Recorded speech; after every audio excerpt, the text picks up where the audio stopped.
Okay, I've gotten so many questions asking me about the water bottle label. I want to start off by giving a couple pieces of advice that I have while doing my save the date, and then we'll get into what happened with the water bottle labels. So one thing I highly recommend doing when mailing out your save the date is before sending out your entire bulk shipment of your entire guest list, send out one test save the date to either like your family, your mom, your best friend, especially if you have like a wax seal or something attached within your save the date that makes it a little bit on the heavy side, or you're using like an out of the ordinary type of way to ship it, like a different type of label like the water bottle labels, or you're using like a black envelope like I did, something that you think might not be the standard piece of mail you would normally send out. This way your best friend or your mom or whoever you sent it to can let you know if it got to them without there being any problems and how long it actually took from the time that you sent it.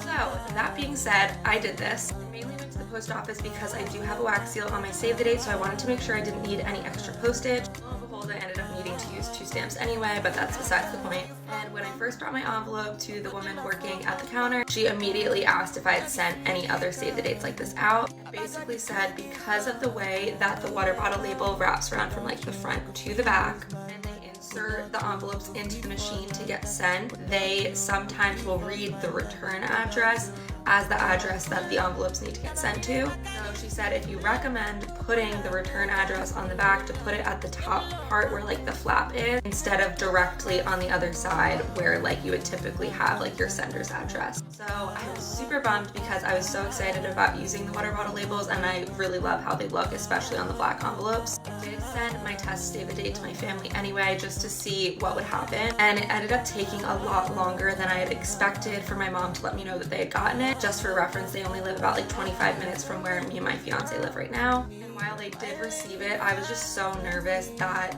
we were gonna get so many save the dates sent back to us, and then we're gonna have to send them back out, and it was gonna be a whole process, and I truly just wanted to get them sent out the door. I thought maybe because like my family is local and like the post office isn't too far from their house, like maybe it wasn't as much of an issue to get it sent to them, but we do have a ton of friends and family all over the country, and I figured this might be an issue for some of them to get their save the dates. So I didn't even end up using the black envelopes because I heard that there were issues using the black envelopes if you had like the addresses written directly on them, because it makes it hard to read. So we just ended up printing them onto ivory envelopes. So that's the whole moral of the story with the water bottle labels. People at the post office were like, we can't really tell you what to do, so if you still want to ship them out like this, be my guest. I was just really not willing to take that risk. I felt like I was already late with my save the date, so we sent them out the way that I just explained. Let me know if that helps, and if you guys have any other questions. Have a great day.